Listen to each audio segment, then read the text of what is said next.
Welcome to Kenton's videos. Enjoy the video. You begin by confirming essential prerequisites. Ensure the lock battery reads at least 20% and your phone's Bluetooth is enabled so the devices can talk. Next, open the lock app and sign in with the admin account or have the master code handy. This authorizes changes. Once done, bring your phone within about 3 meters of the lock, then tap pair in the app. You do this now to create the secure link that lets the app control the hardware and store keys. You now configure access levels and generate keys so the lock behaves predictably. Create an admin account for full control, then add user and guest roles with tailored permissions. This limits accidental changes.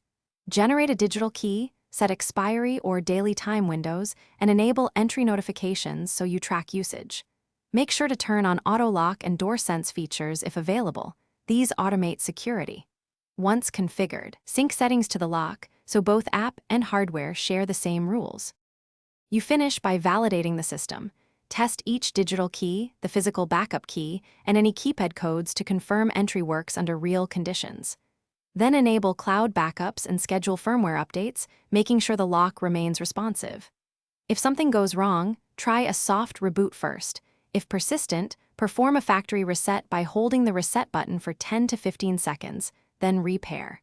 And if firmware causes instability, roll back.